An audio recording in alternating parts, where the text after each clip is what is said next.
And, well, exciting time. You're doing great. You're doing great. Carry on. It's riveting. It's riveting. I sense you have a goal and you're going there with purpose. And we are there. We're waiting with bated breath. Yes, please do continue. Carry on, shall I? Yeah. The date is significant because it is, I haven't got my glasses on, 22nd of December. And this is not just because it's a National Army of Yugoslavia Day here in former Yugoslav countries. The national... Well, it's the People Liberation Army equivalent of former country of Yugoslavia. Today is the 22nd of December. So a little bit of trivia for you. It was the day where they held all these parades, army parades, and I think it might have been a day off as well. I'm not sure. I don't remember correctly. Fun.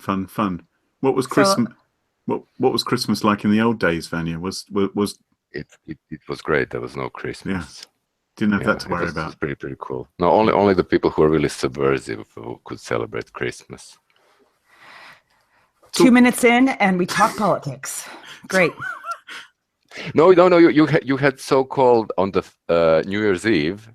That was also called the Day of Children's Happiness or Joy, and this is where a lot of children will actually get presents from Santa.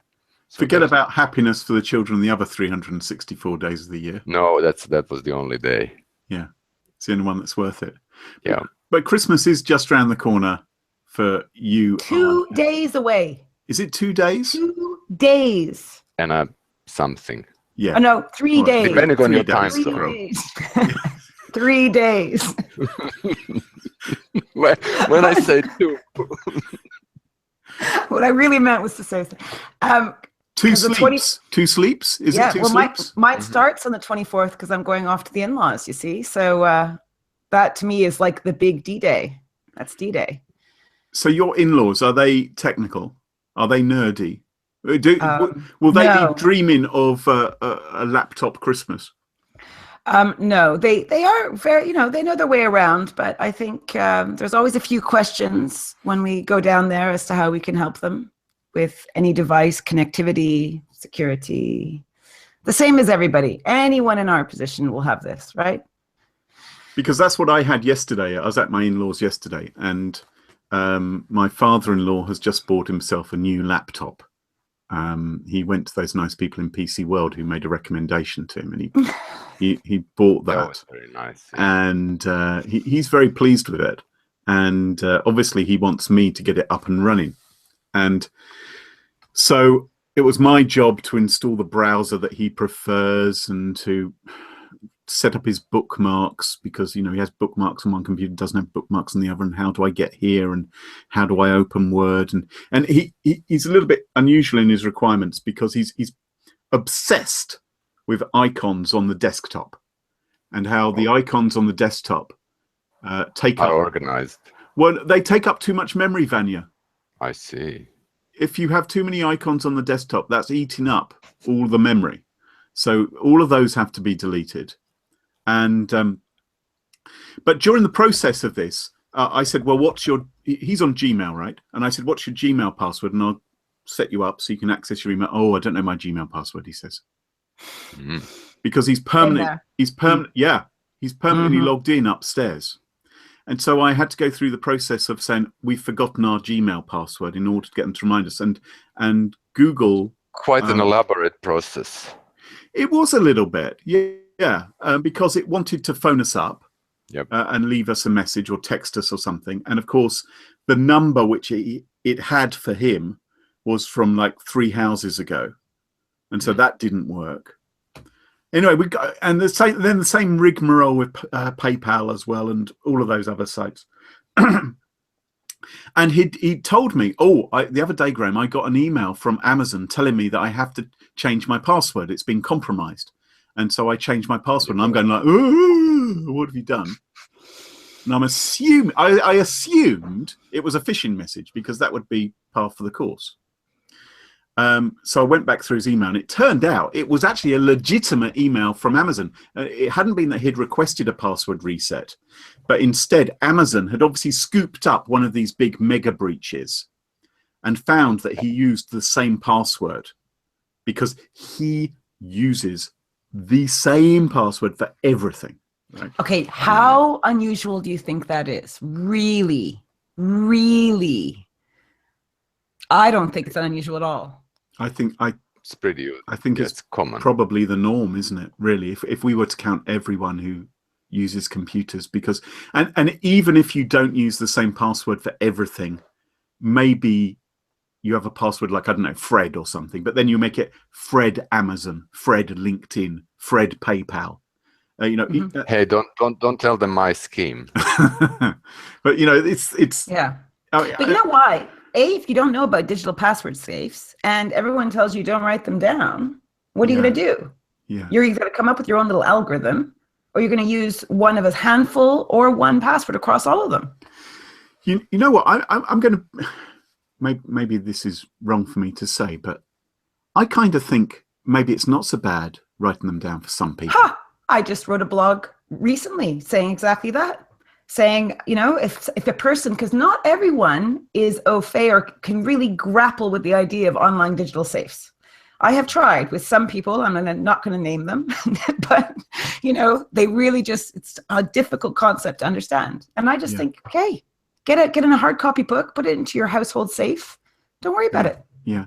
Because normally my argument against that is if you're in a shared house or if your partner's, a bit jealous or whatever or something like that. But then I thought, well, hang on. My father-in-law's been married to my mother-in-law for 47 years. They're probably going to stay together. She probably knows every bit of dirt about him already. They share bank accounts. They can share passwords. Right. Surely.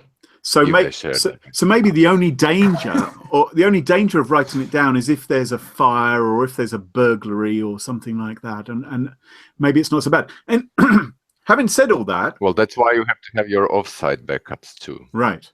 Yeah. Well, ideally, photocopies, which you send to the son-in-law. What I ended up doing though was because of course they're of a certain vintage, right, and they are getting very forgetful. And it's understandable. And now we've added all this complexity of you have to have different passwords. So I use 1Password, but there's a 1Password's family option or 1Password Teams or something like that, which means that we can kind of manage their password manager for them. And if they can't remember how to get into their password manager, I can actually now see my father-in-law's passwords, and I'll set this up for my mother-in-law next time I'm there as well, so that we can kind of secure them, and if we need to, if they become invalided or something like that in the future, we can access their systems and look after them a bit. So that's actually what I ended up setting up. So sorry, I just need to clarify something. So you're worried about couples not wanting to share passwords between each other, but you have now got full access to your parent-in-law's entire digital storage. Well, that's because he's an expert. But is he trustworthy? By millions of people. Me? Yeah. Look at him. Of course I'm trustworthy. Look at me. Hey, look at me. Look at me. Gosh, I'm trustworthy. Is that Joe Pesci? That was it. Joe Pasquale. Million followers on Twitter trust him. Do they? No. I think they just, it's not a million anyway, but it's just. I don't think following, it's certainly not with my, following does not equate trust, I don't think. Yeah. I follow Donald Trump, right? It's kind of perverse entertainment. And you fully trust him, of course. Well, I do trust him, actually. I trust him to do certain things with great reliability. Yeah.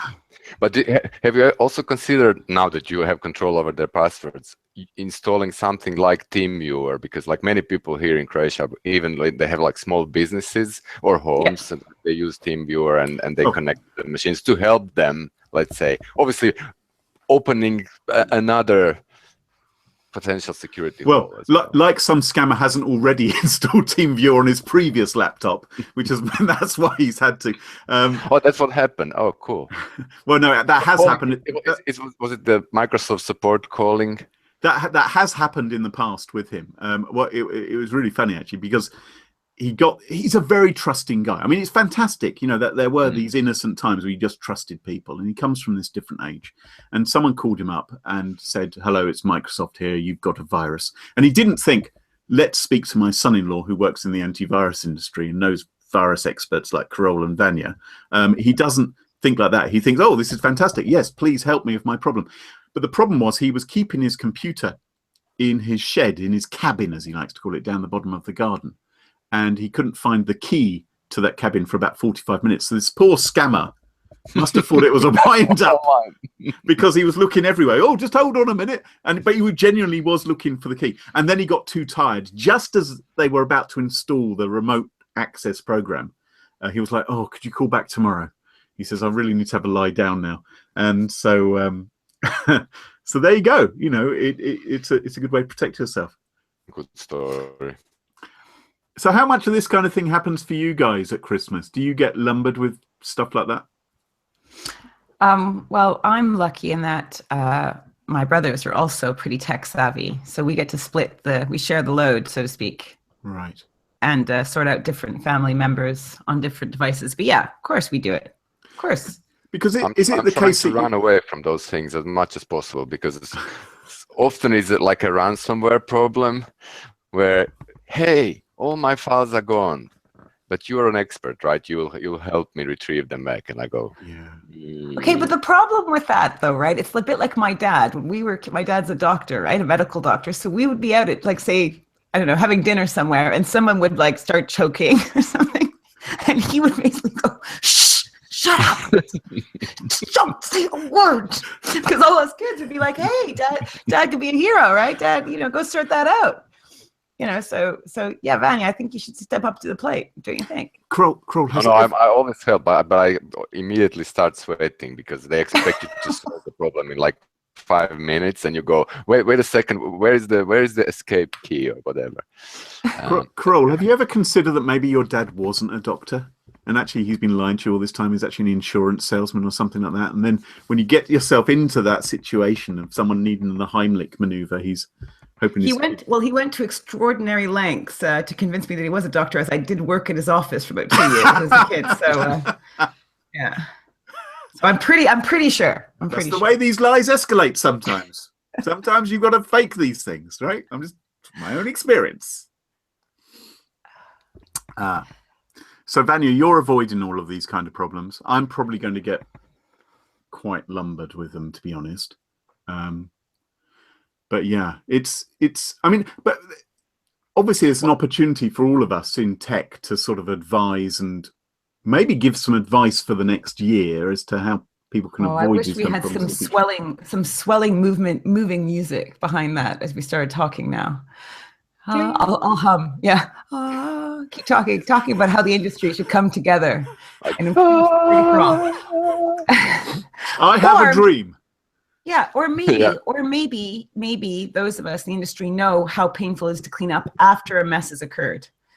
Okay, I've had that joy after it's all kind of blown up and an identity's been stolen, and you have to kind of try and claw back everything you can. That is so painful. So maybe it's worthwhile helping at Christmas so that you yourself don't have to deal with this later. This horrible, my account's been emptied, my passwords. Right, which is why, you know, one of the things that I'll be setting up for my parents-in-law, if they'll let me, is like an online backup service. So their computers are, you know, every day or whatever, they'll be backing up whatever's changed on the computers, which won't be very much, to be honest. Exactly. And would mean if they get hit by ransomware, we have a way of recovering. It may take a day or two to recover, depending on how much has been encrypted, but there's a way of restoring after those sort of incidents. So just playing the kind of devil's advocate, I don't know how long are those backups stored for? And because thinking about like ransomware that's today, obviously it shows up, it encrypts all of your files, and you immediately know you're screwed. But what if something, and I think people talked about it in the past, like just like slightly corrupts the data? And kind of exactly. You start seeing changes, but not anything significant, and basically everything is replicated to the cloud. At some point, you may lose the backup that's healthy, and you're screwed. Yeah, I'm actually surprised that it hasn't happened already, something like that.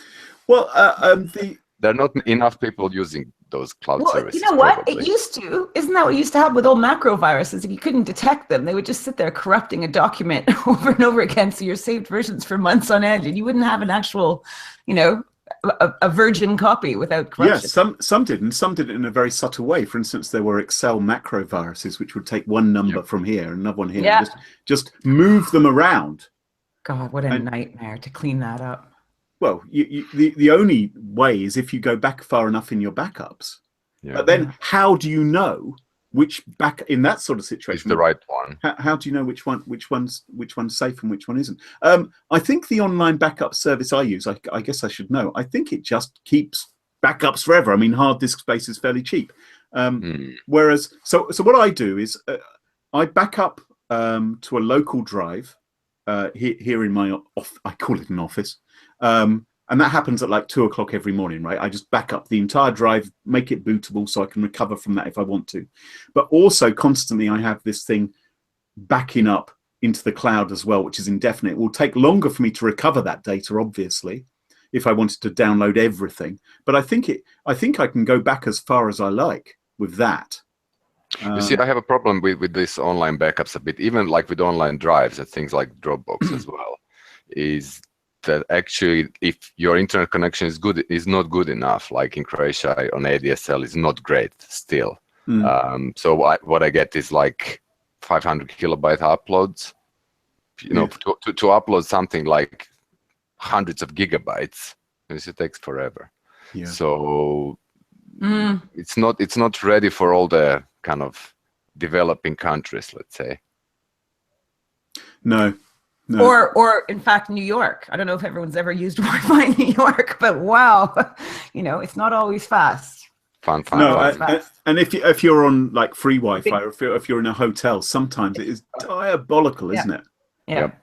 Such a pain. I mean, it's got to the point now where I'm sort of carrying around a 4G device, not for when I'm on the train, but just so I can have a reliable internet connection when I'm actually at the hotel, which is meant to have decent Wi-Fi. Okay, and it's good security as well, Graham. Yeah, totally. Sorry, I have an off-piste rant here. I have an off-piste rant about hotels because I've just come back from one. So why is it okay for them to give you free coffee and paraphernalia but charge you for water? Weird. That is a bit weird. And as a non-tea, non-coffee drinker, someone who likes water, you're quite right. Yeah, they give you, and they even tempt you sometimes, don't they? They have a little bottle there. Go, drink me. £3.50. You're lucky, £3.50. Don't you just usually go and drink tap water, like in any normal country? That should be reasonably safe. I get it, but fridge water is very nice, right? Yes. It's nice, cold fridge temperature water. They don't even leave you. Like how do you? And then are those cups clean? I do have a friend who's often questioned, where are the cups in the room? I've never thought about it. Well, what are you talking about? What sort of thing are you imagining, Carole, is going on in these cups? Well, what my friend one cup, two hotel guests. One friend. They never seem to have cups on the trolleys. So do they just wash the cups up in the bathroom sink? And what do they use as a cleaner? Anyway, there you are. Yeah. But anyway, Wi-Fi in hotels most often pretty bad. Yeah. So I guess the other side of Christmas, of course, and the real reason for Christmas, let's face it, is presents. And you're so Western. Have you bought your wife presents? Well, she sent me an SMS with a list of things that she quite like. I've bought none. Really? Nothing. For my husband, nothing. It's bizarre, isn't it? The older I get, the more I just want socks. And it's inversely proportional to your age. When I was a teenager, I would have hated socks. I recently read like two completely opposite articles on whether you should buy people something that they want or something that they need. In one article said, definitely buy what they want. And the other one, no, just go with something that's actually useful to them. So we're always looking for novelties. We're always trying to find something that they're going to go, oh, it's so nice. No, whether it's So So John should come home, with a box of female hygiene products. exactly. Here you are, darling. what? My goodness. So I'm wondering, this Christmas is obviously there's going to be lots of internet-enabled gifts being sold, right? Yes. They're everywhere now. It's not just drones, although drones are sort of, you're seeing them in the high street. I have one that I would really like. Really? And it's a smart basketball that measures how well you're actually playing. It's a proper basketball, and it measures like the distance, how well your percentage of scoring, like all this sort of stuff. It's pretty cool. So it doesn't have a screen, I imagine, because it's a basketball, but it has something in it which communicates via Bluetooth. Yes, with Bluetooth, and on your phone you have an app, and then you connect all, and you have all the data, and it's. Wow. The only thing that I don't know is when you play the actual game, like how do you know who's playing? That I don't think they managed to solve that one yet. If they combined it with Touch ID or something similar. Yep. We'll do some biometrics of the style of your basketball playing, and they'd be able to identify who you are. Fingerprint reader. Yes.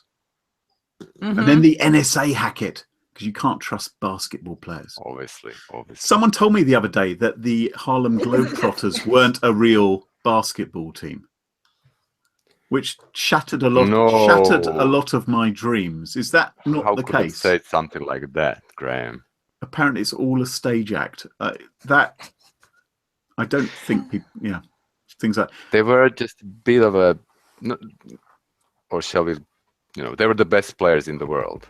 So assuming, okay, so I don't know how much the smart basketball is, but if a family member was given an Internet of Things style device, I don't know, something which connected like an e-kettle or one of those sort of gadgets, what would be your advice to them, or what would be your concerns?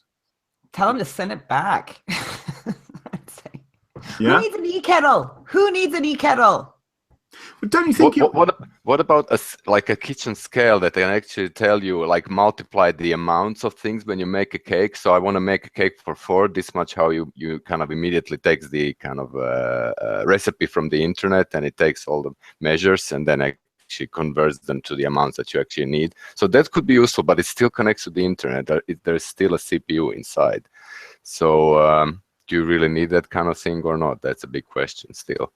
Because our concern is if there's a computer inside it, it can be exploited.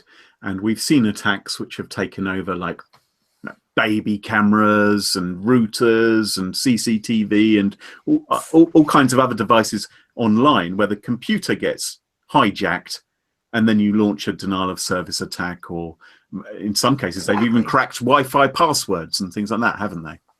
Yeah. And we saw even with things which appeared harmless, like those VTech educational toys. Right. That was awful. Yeah. Where there was a camera there, and you could grab information about the children, take pictures, and it's just like that. Even if it wasn't being actively exploited, and I don't think in that case it was, I think someone just found the vulnerability. It's still alarming that those kind of vulnerabilities exist. But hey, I don't know. Do you not think it's a balancing act between how convenient and available something is? So depending on how easy it is to access, presumably you want to make it be more secure in how you protect it, using a proper password, trying to encrypt where possible, use 2-factor authentication if applies. If that's possible at all, if those devices are kind of powerful enough to have those controls. Like a lot of them would just have like one hard-coded password for some. Right, I was just going to say, whatever. Many of them you can't even change the password, right? You have to hack it in order to do that. And that's crazy. Yeah. So I say until there's, if you connect to the internet, you're basically, you want to make sure that you really need that thing and you understand how to protect it. All right, but you're the one who was telling me, why am I going on about password managers when we should just write them down in a book? How are you going to convince people who already have, if you could see my room, it is just full of tat right now, right? You have everything We can. By the way, I don't know. You can? The camera. God. Anyway, but the thing is that we already have everything we could ever need in our lives. And so we're constantly looking for some new gadget or something cool, which, you know, has some feature that we can show off to our pals. And the internet is the easy thing for them to put in. And the manufacturers aren't going to make these things secure, are they? I just have no confidence that it's going to get better before it gets much, much worse. Well, you know what? Thanks for ending this on a cheery tone 2 days before Christmas. Sorry, 3 days. Bug. Are you saying that the IoT is actually Internet of Trash? Oh, yeah, or the Internet of Insecure thing. Very, very good. Internet of Threats, maybe. Of threats. Of the T can be... Yeah, that is TH, isn't it? It sounds a bit like fur. The IO with fur. Yeah, it doesn't work as well. Whatever. Well, look, guys, I hope you have a good Christmas, you chaps. And Vanja, I hope you get that. I'll have a word with Mrs. Vanja and see if she can get you that smart basketball.